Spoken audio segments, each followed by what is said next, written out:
কেমন আছেন আপনারা সবাই? আশা করি ভালো আছেন। আজকে আপনাদের মাঝে নিয়ে আসলাম একটি ভালো ভিডিও। ছোট বাচ্চারা পড়ালেখার জন্য শিখাতে হবে একটি সময় ব্যবস্থাপনা কৌশল।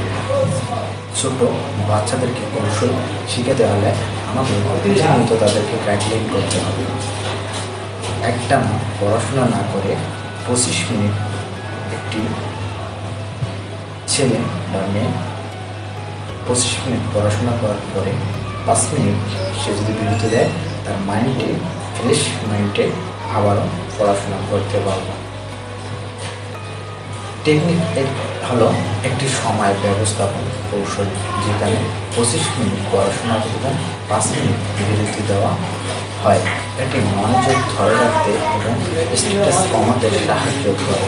পড়ার সময় শুধু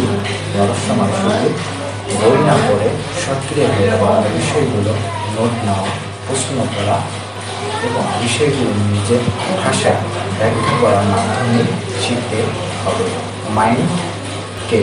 মাইন্ডকে এমনভাবে সেট আপ করতে হবে, তৈরি করতে হবে যে মূল পয়েন্টগুলো আমাদের আকারে সাজাতে হবে, যাতে বিষয়গুলো সহজে মনে রাখা যায়।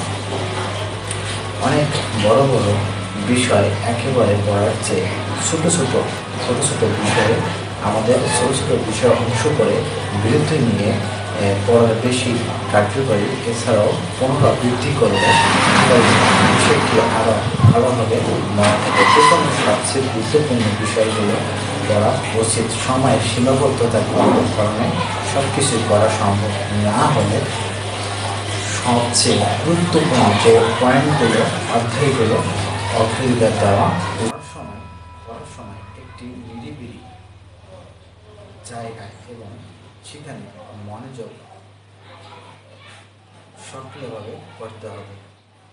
একটা ডিসকাশন মুক্ত পরিবেশ স্থান তৈরি করতে হবে, সেখানে পড়াশোনা করতে হবে, যাতে মনোযোগ এবং কোনো রকম শব্দ দূষণের কারণে পড়ালেখার ব্যাঘাত না ঘটে, সেদিকে লক্ষ্য রাখতে হবে।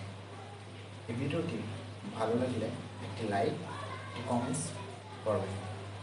চ্যানেলটিকে সাবস্ক্রিপশন করে দিয়ে পাশে থাকা বেল বাটনটিকে অন করে দেবেন এবং নিত্য নতুন ভিডিও পেতে এই চ্যানেলের সঙ্গে থাকুন।